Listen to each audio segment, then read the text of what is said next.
Yes, guys, Suki from BTS TV, Beyond the Stage. Today, we are with Whitney, the promoter of the Nashville NPC show, the Nashville Pro Show. If you guys saw it this year, I know we had a lot of UK girls, Marnie, compete at the Nashville show, and that is an all-women's bodybuilding show. And like I said, got Whitney here. Whitney, how are you doing? I know we had a little nightmare just a moment ago.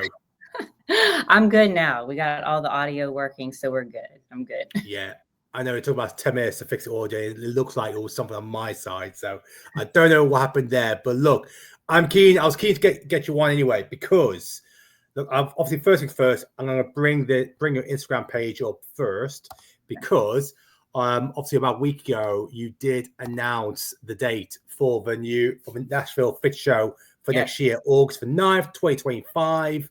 Head judge Sandy Williamson. I know Becky was Becky the head judge this year. Yes, Becky's been my head judge at least 2 or 3 times. So hopefully I'll have her on the panel again too. Fantastic. So look, I think the best place for me to start, Whitney, is like an all women's NPC show. How did this come about? That's funny. Well, so I was a pro Olympian, competed in the sport for years, and I was also a judge. And at that time, which this was several years ago, so this was, God, almost a decade ago at this point, I was sitting at a show here in Tennessee that doesn't exist anymore, so I can talk about it. And they had like one dinky banner on stage, and I was sitting there judging, and I was like, this is terrible. Like, these athletes work so hard. They deserve so much more. And I just got this idea in my head. I was like, I could promote a show better than this. And so from then on out, I just kept thinking about it, kept crossing my mind over and over again. And then, I don't know, I was just crazy enough to try it. But the all-female thing, it was just kind of a vision that came to me because there wasn't, like, bikini was already popular in the sport. And the sport was slowly shifting to more females. And so I was like, this sport has so many female competitors and they're not really like showcased enough, in my opinion, at the time. It's just all about bodybuilding. I was like, I want to give women like their own space, their own show, and just take all the experiences I've got to have as a pro athlete. I got to compete in shows all over the world. I just want to take all my good experiences and put them into one show, like everything I would have wanted when I was competing. And so that's how it kind of started in a nutshell. Well, look, first things first, you mentioned about like there's certain things that you want to do differently, and you just mentioned that there were maybe a show in Tennessee with a dingy banner. I think straight away, when I look at these pictures, stage production, the lights, of course, we got our boy Gilco doing the photography. I mean, I'm looking at all these pictures and this looks spectacular. Yeah, that was my goal. Like, just I want every athlete to feel like a rock star, because there's only a few that'll ever make it to a pro stage or to the Olympia. And so I want this to be everybody's Olympia, like for amateur athletes. I want them to feel like a rock star. Absolutely. Well, look, I definitely, I love the stage production. I love the lights. And of course, when you got Gilco also working, doing the photography and the videography, you always can have a home run. I know this one isn't Gilco, but you got a mixture of different media outlets supporting the show and provide some fantastic pictures. So one thing I also saw as well, I mean, do correct if I'm wrong, but I do think I'm right. But did I see that there was a $1,500 prize money for the best presentation on stage? Yes. So that was Gilco. That was Mitch's idea. He wanted to just do something to give back in the sport, and especially for pro bikini, since they have like some of the lower prize dollars at the Olympia, one of the lower ones. He wanted to do something to give back in the sport. And so he started doing this at a few more shows now, but he wanted to do the first one at the Nashville Fit Show this year. And I thought it was a great idea. So yeah, he came up with that, and we gave it to the best presentation, $1,500. And they also got free photo and video packages from Gilco for a whole year. So. Oh, wow, for a whole year as well. Yeah. Wow, unbelievable. And this show also was an Olympia qualifier, wasn't it? Yes. Yeah. Fantastic. So you got the prize money that's going there as well for the best presentation. It's an Olympia qualifier. It's a female only show. You got Gilco doing the stage photos as well and videography. What else were you doing that made this show unique? Because for myself, back in 2017 up until this year, I promoted shows in the UK as well. I did my own thing and stage production, and creating an overall experience was really important to me. Of how do I make sure that it's an experience, not just for the competitors, but also for the spectators. So what else were you doing for the show that made this a unique experience for those female competitors? Oh man, where do I start? Well, first you mentioned how you make it just an awesome experience for everybody. I'll get to the athletes in a second, but I saw that like a lot of people, it's family and friends of the competitors coming to the shows, and they usually don't know very much about the sport of bodybuilding. And so they usually don't even know what class or what division is on stage. So I made it a point to get LED screens, which a lot of shows do this now, but they weren't doing it back in 2017, at least not here. 2017, 2018 is when I started the show. To put like what division, what classes on stage. Like, even though it's something so small, like to us, like it goes a long way, because shows weren't putting in that thought, like that attention to detail to make it an overall good experience for everybody. So I have the MC announce like what the judging criteria is for each division before they are coming on stage. So the audience can kind of follow along and understand just a little bit better when they're seeing their friend or their family member on stage. And then as far as the athletes go, like I said, anything I would have wanted as an athlete, I put that into the show. So I do goodie bags that are awesome goodie bags. I buy like custom backpacks or gym bags. I've done gym bags, like really nice ones that every single competitor gets, not just the winners, but they all get like a custom Nashville Fit Show backpack or a gym bag filled with a ton of stuff from all the sponsors. And then from everything from the trophies to the medals, like everything, I just want them to have a good experience. Oh, and then I do a cupcake, like a gourmet dessert buffet for that, because they love that, and I love that. I eat just as many cupcakes as I think they do after the show. But yeah. Well, and what's the backstage area like? Because I know sometimes for a lot of shows, we always focus on the front end, so that is what the spectators see, the LED screen, as you mentioned. But sometimes things can get missed out on the back end, the backstage area, which is equally as important, because that's where the experience begins in a way for the competitors before they step on stage. So what's the backstage area like at your show? Yeah. I'm glad you brought that up. Actually, I would have forgot about that. So I put TVs backstage with a live feed from the stage so that competitors can see what's happening and what class is on stage, and they can kind of watch the show too, because I feel like when I was competing, I always wanted to see what was going on stage so I could watch the show too, but I never could because I had to be backstage. So I make sure to put at least 2 or 3 big screen TVs back there so they can watch what's going on the stage. Especially if they have friends competing too that are in other classes, they can watch. But it's like, how do I put it? So women, or you would naturally think that women are very catty and just whatever, but backstage, it is the most supportive community of women, like helping each other out, hyping each other up. It's honestly more than I could have even imagined, that it's just happened naturally. When you get women supporting women, it's like a magical thing. Did you get any content capturing that? Because the reason I say that is we see a lot of content on the NPC shows and also the Ifbb Pro shows of what's happening on the front end. But what you explained there is something unique, something different, which really a lot of people sometimes think, oh God, I wonder what's going to be like backstage. It's going to be very competitive, or is everyone going to be in their own places? But maybe, I mean, do you have any sort of content that shows that that overall relationship between competitors, so people can see, oh, you know what, this is something I really want to be part of? You know what? You're right. I haven't been like promoting that part of it at all. And I do have photos and like things that I could use. You know what? I'm going to do that. I'm going to make sure people know about that fact, because that is important. And sometimes like I know it's important but I don't promote that. So I need to like put it out there more. Yeah, I think because look, not every competitor is going to place or win, but what you do find, and look, you're a promoter, so you've heard this from the competitors, but you probably heard the same positive feedback from those competitors that didn't place.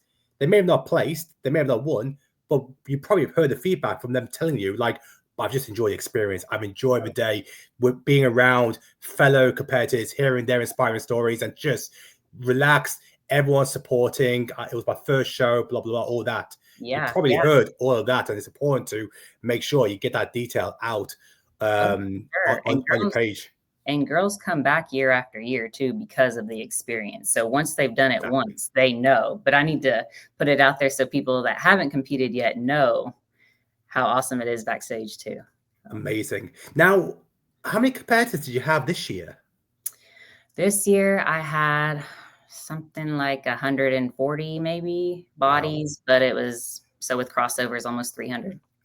Oh, okay, yeah. So 300 class entries, 140 competitors. Yeah. Brilliant. And I've got to ask this question then. In fact, going back, 140 competitors in 2024. What was it in 2023?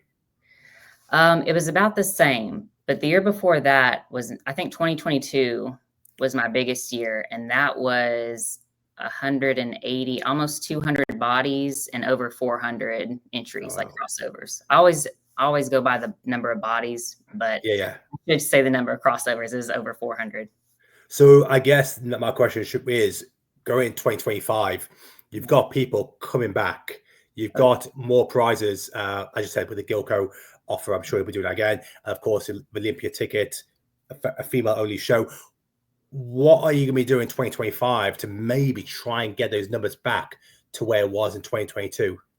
So I'm doing a little bit something different for 2025, and I'm not offering the pro division at all. I'm just doing the NPC amateurs, just to see how it goes, because I think, as a promoter, having the pro divisions is very expensive, and I'm not sure if the return on investment is really there. So I'm going to take a year to not do the pro division to see how it goes.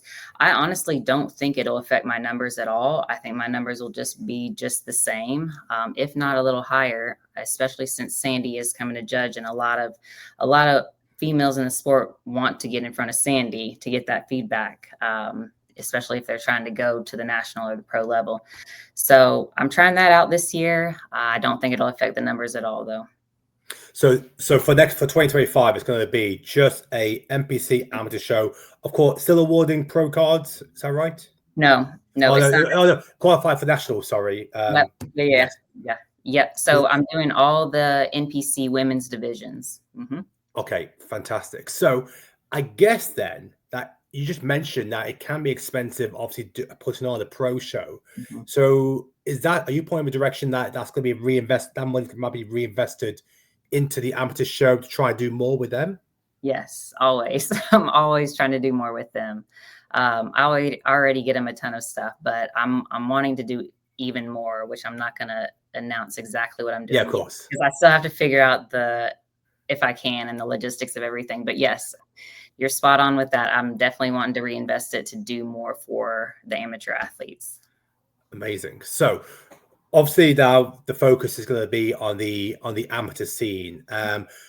Now, I mean, I guess, was it actually a hard decision to maybe choose not to do a pro show for the female side? Because my question originally I was going to ask was, do you get many competitors internationally come over to compete in a pro show? Now, obviously, that's been pulled away. I mean, that looks like that probably was a difficult decision to choose not to have that for next year. It was a really hard decision, and it's a decision I've been thinking about for a couple of years now, because I've had the pro since 2021, so 4 years. But I've honestly been thinking about it for a couple of years, and it was not an easy decision because I love having the pros too. I mean, I'm a pro bikini competitor, retired, but still. So of course I love having them. It's just the cost. When I look at the balance sheets and the cost of having the pros, I mean, it's another $10,000 easily. And so the venue that I have too, it's right in the heart of downtown Nashville. Nashville's very expensive in general. And so like all the money that's going there, I'm like, I'm just going to go a year, see what happens, see if I have enough money that I can just reinvest it in the amateur athletes. And so 2026 is to be determined on if I bring the pros back or not. If a sponsor wants to come in and help sponsor that pro division, absolutely. So we'll see. Well, look, something new that is taking place at the 2025 show is, of course, the new division fit model. And look, when I saw the announcement was made, and I'll always be completely honest that I was very much 50-50 with it, because I did feel that some of the terminology that was probably being used probably affected some of the natural response that everybody was hearing. Because if I look at the socials and the Bible community, it has been very much 50-50. But for a promoter, this must be fantastic news, because that is going to unearth a whole new audience that could propel your numbers over the 200 mark. So have you had much response from about the fit model division going to your show next year? Oh yeah, I've received several messages asking if I was going to be having it, which of course every NPC show will. But I'm excited about it. I think it's great. It'll be so bikini. I started competing in 2009 when the bikini division started originally. And so obviously it was much different back then, but I think them bringing this new division in with kind of that same look that bikini was originally going for is great, because bikini is no longer attainable looking to the mainstream or your average gym goer. It looks very unattainable. So I think bringing in this new division is not only going to attract more competitors, but also, more audience and more sponsors. So I think it's great. So a lot of feedback that I've seen has been directed towards the judges, and the feedback has been, I mean, this is what I've read, and I do agree in some areas, that obviously we're comparing the fit model to the 2015 look of Ashley Coldwater. So that's what's being very much used, different posing and a very much different look. And a lot of feedback has been that had the judges stuck to the criteria of what was then, there would have been no need to add another class. So the judges not sticking to the criteria has now opened this new class. Now, of course, my own thinking is, well, if they did stick to it, eventually there will be competitors who would outgrow it, and maybe you might need another division in between bikini and figure. So it's either going to go in between bikini and figure or before bikini. But I mean, do you feel that's a fair response, where it has come down to maybe how the judges have judged the bikini division, and that's what's brought upon the new class? I don't know if I would solely blame it on the judges or place it on the judges' shoulders, because I don't know. I feel like every division just naturally develops over time. And, thinking of the competitors, and I was competing in that era, like we all are we're developing our bodies as we go about. So it's going to naturally develop into something different. So I don't know if I would blame the judges 100%, but I personally like where the bikini division has now ended up, because when I first started competing, I really wanted to do figure, but I just couldn't put on that amount of muscle. And so I trained in my head like a figure competitor, which helped my mindset. But I still competed in bikini. So I love where the bikini division is right now with the amount of muscle.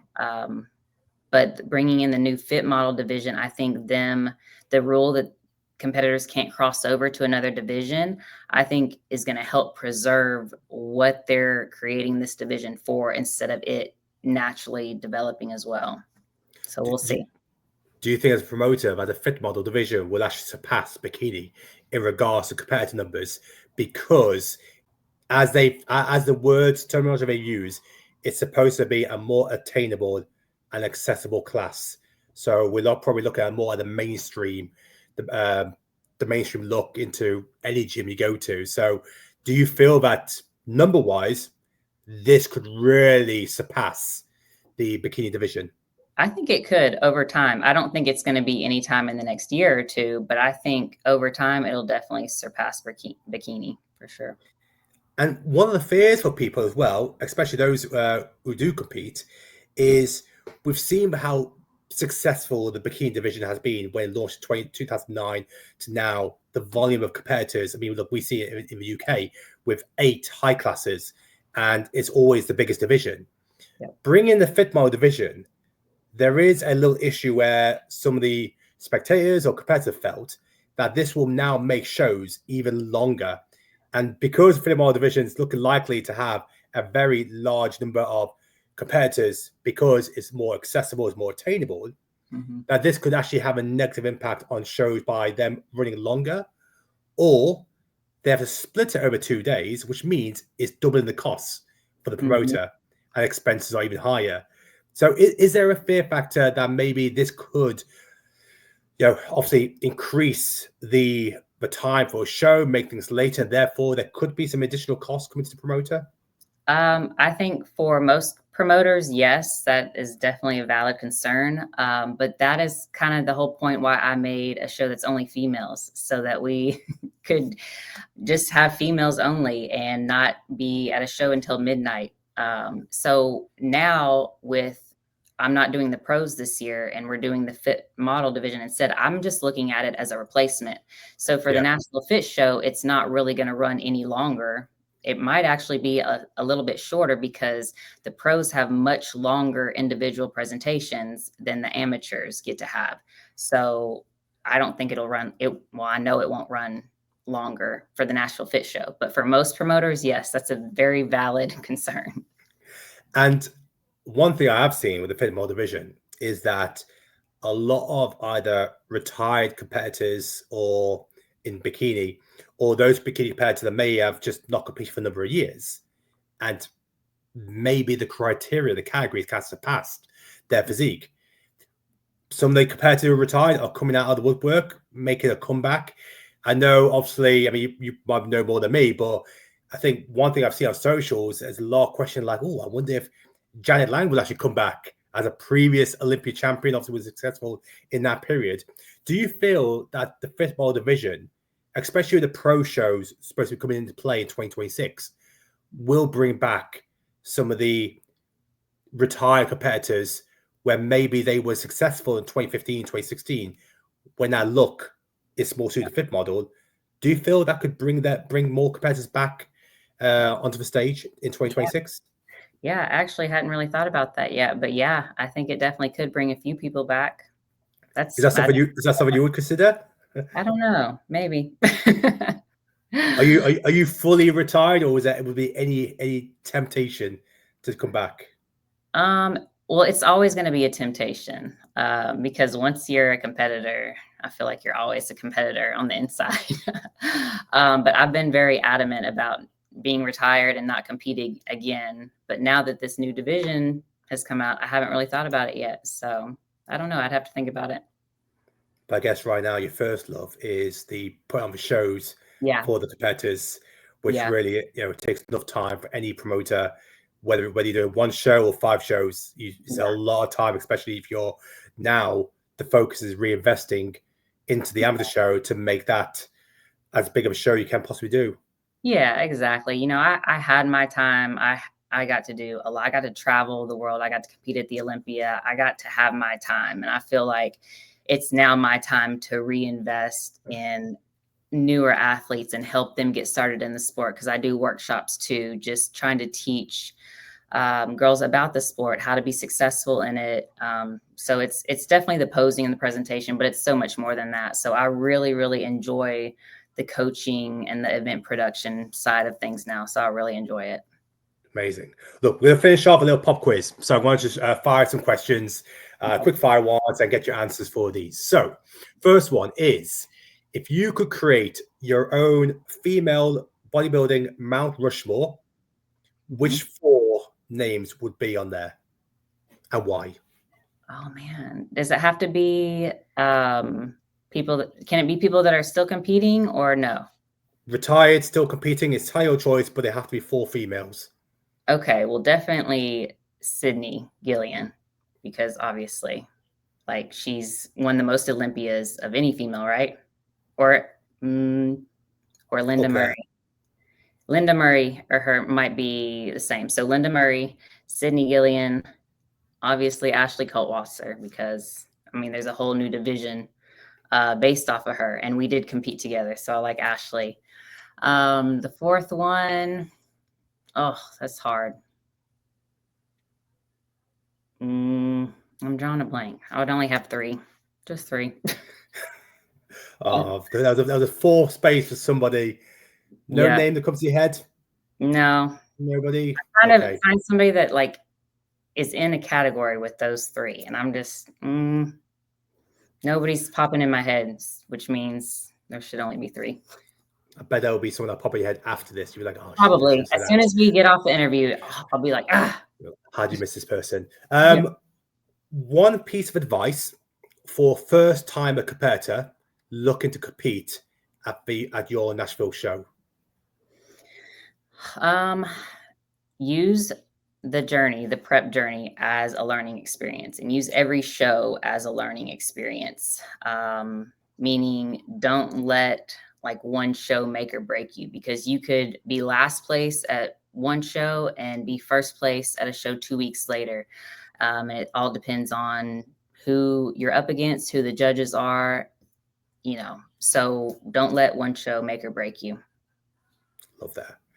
If you could change one thing about the bodybuilding community in 2025, you could change it, what would it be? So you change it for the better.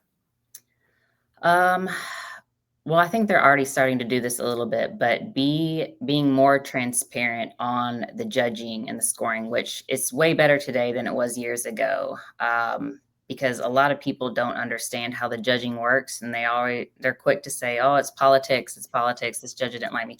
If they understood how the judging actually worked, there would be so much less of that. So just to have the judging be more transparent, I think would be better for the sport. But it's much better than it was years ago. So yeah, 100%. I love what Tyler Mannion's doing when he does obviously his YouTube videos on a recap of each.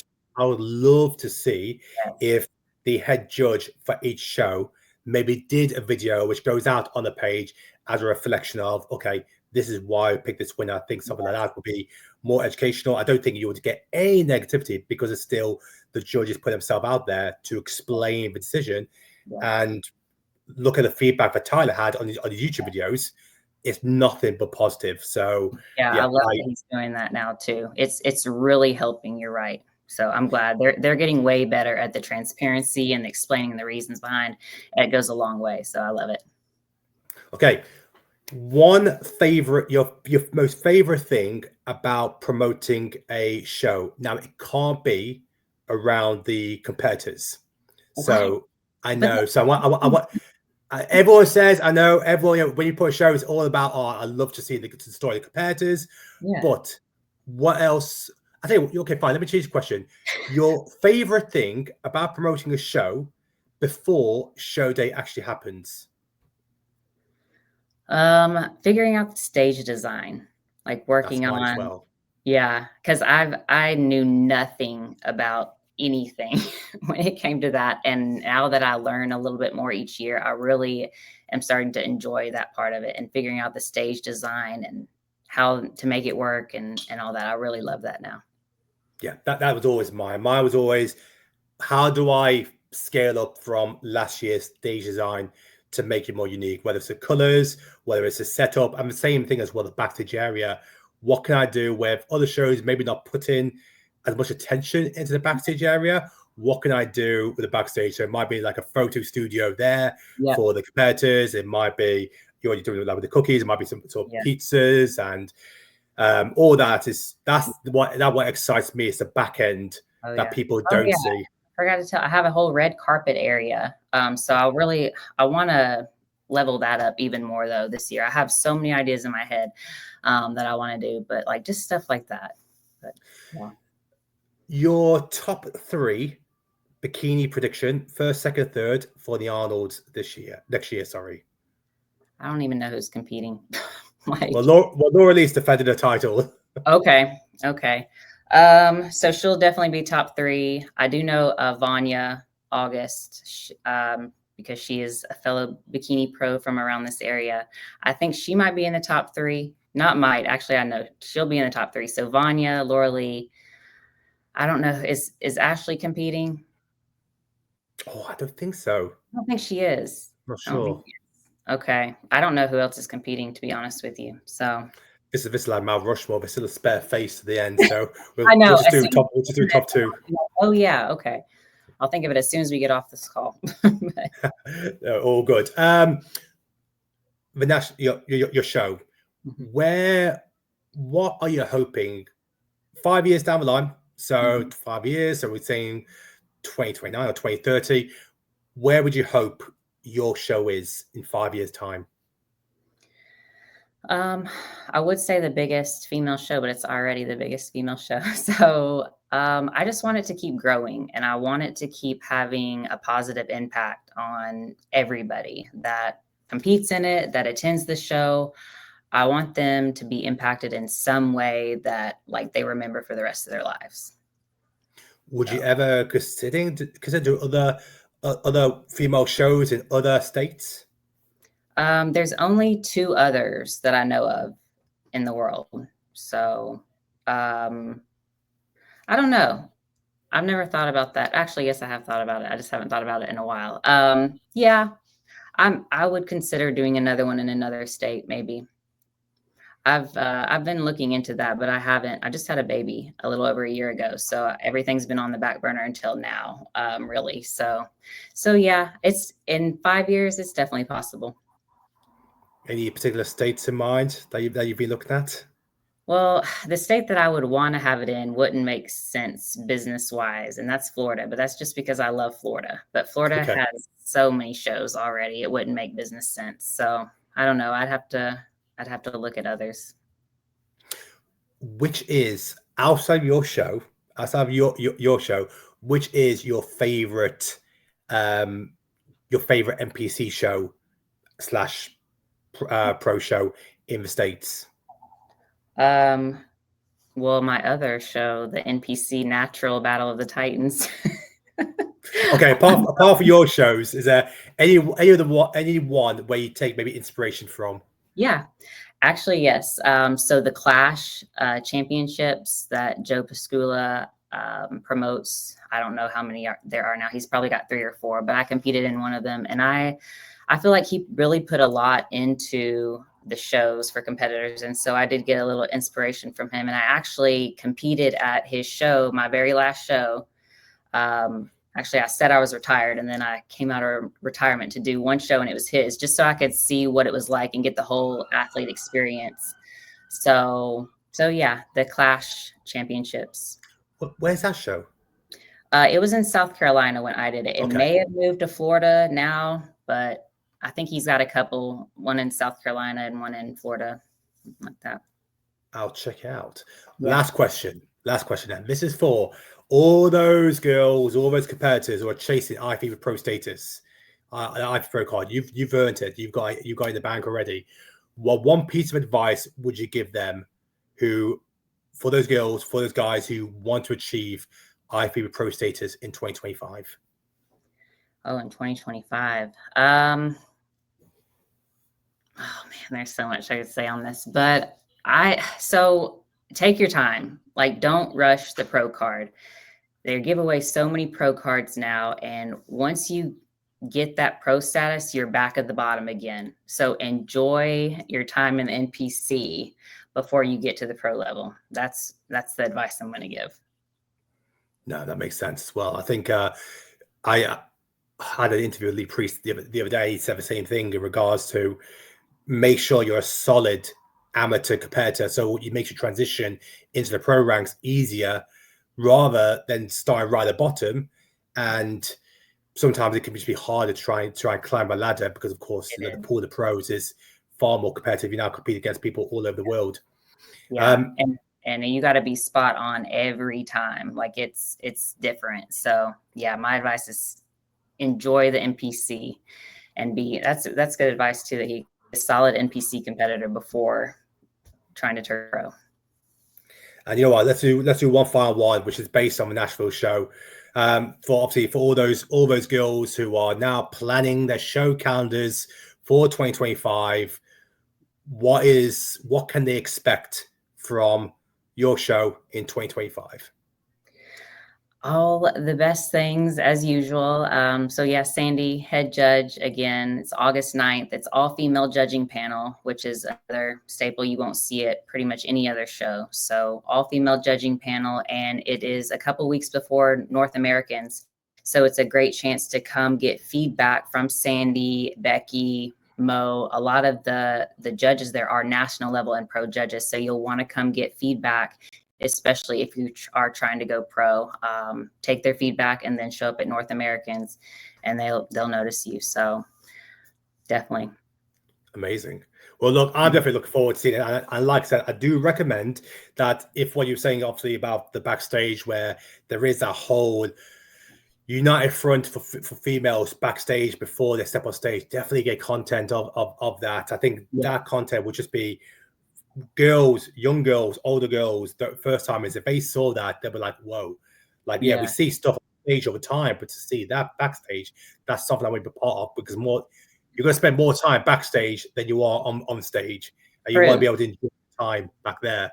So definitely get that content. I think it'll work wonders. That's a great idea. Sure, you work wonders, but sure you get high numbers. Whitney, really appreciate your time. Thank you so much. And yeah, look, I'm going to get this out tomorrow, but thank you again. Happy New Year. Yes. And I look forward to the build up for the show in August. Thank you so much. I appreciate it.